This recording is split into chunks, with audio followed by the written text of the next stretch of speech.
Bonjour tout le monde, j'espère que vous allez bien. Aujourd'hui, vous allez devoir reconnaître un coupé des années 70-80, produit à un peu plus de 20 000 exemplaires et que vous connaissez tous. Vous la connaissez même tellement que j'ai eu du mal à choisir des photos qui ne soient pas trop explicites. Et pourtant, je suis certain que beaucoup d'entre vous vont la reconnaître très vite, parce qu'elle a beaucoup de particularités. Allez, c'est parti, indice numéro 1, avec ce levier de vitesse qui vous indique tout de même que c'est un véhicule qui a été livré principalement avec une boîte à 4 rapports. Indice numéro 2, et cet intérieur de porte que j'ai dû raccourcir pour ne pas vous montrer le rétroviseur qui me semble être un indice trop évident. Indice numéro 3, un toit ouvrant qui a équipé la plupart des modèles. Et si ça vous avance pas beaucoup, peut-être que la ligne du toit vous parle. Indice numéro 4 avec cette petite console centrale. Pensez à vous abonner, le pouce, la cloche. Dites-moi en commentaire quel indice vous a mis sur la voie ou vous a révélé le modèle exact. Indice numéro 5. Un phare avant qui lui est un vrai cadeau aussitôt dans le quiz, mais les suivants je trouve que c'est encore pire. Alors c'est trop facile cette semaine. Indice numéro 6. Et ces sièges arrière sur lesquels vous pouvez installer des enfants d'une douzaine d'années et encore s'ils ne sont pas trop grands.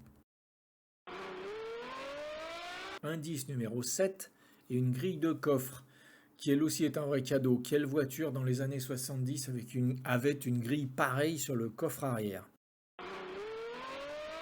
Indice numéro 8 avec une vue de dessous en cours de remontage. En effet, il semble que certains des éléments ne soient pas encore raccordés, mais ça permet de voir pas mal de choses tout de même.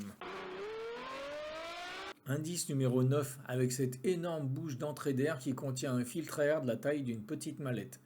Alors ça vous aide? Vous l'avez? Non? Alors on continue. Indice numéro 10. Encore un cadeau avec ses feux, ce clignotant et surtout ce soufflet en caoutchouc sur le pare-choc. Indice numéro 11. Bon, au point où on en est, je peux vous montrer la roue. Ceux qui ne l'ont pas là doivent réviser leur classique. Parcourez donc mon site cultureauto.fr. Il y a un article complet dédié à ce modèle dans la rubrique voiture de légende et il y a la fiche technique aussi. Je vous mettrai les liens en commentaire. Indice numéro 12. Pour ceux qui n'auraient pas encore trouvé, peut-être que ce compteur central vous donnera au moins la marque, si ce n'est le modèle. Indice numéro 13, si je vous dis qu'elle était équipée de cuir, de la clim et du système audio 6HP, ça devrait vous donner le modèle précis, car tout ceci était en option sur les modèles en dessous. Comme vous l'aurez tous reconnu, il s'agit bien sûr de la sublime Porsche 911 Turbo, produite de 75 à 89. On va tout de suite régler l'histoire du nom. Le nom officiel donné par Porsche, et qui figure dans tous les catalogues, c'est Porsche 911 Turbo. 930, c'est le code type qu'elle a eu pour elle seule. De la même façon que par la suite, il y a eu les 964, les 993, etc.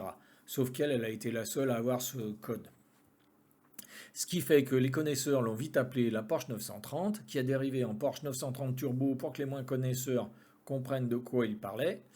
Bref, le nom officiel est bien 911 Turbo, mais Porsche 930 n'est pas faux non plus, puisque c'est la seule à porter ce code.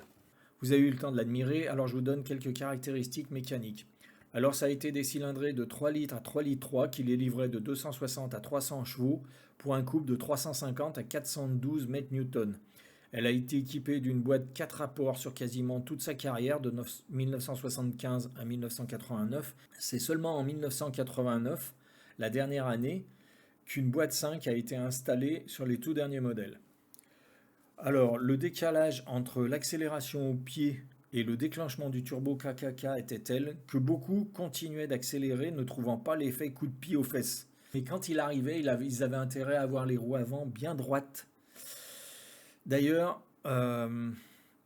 du fait de nombreux dérapages incontrôlés mortels, cette voiture a été surnommée aux États-Unis Widowmaker, la faiseuse de veuves, pour vous donner une idée.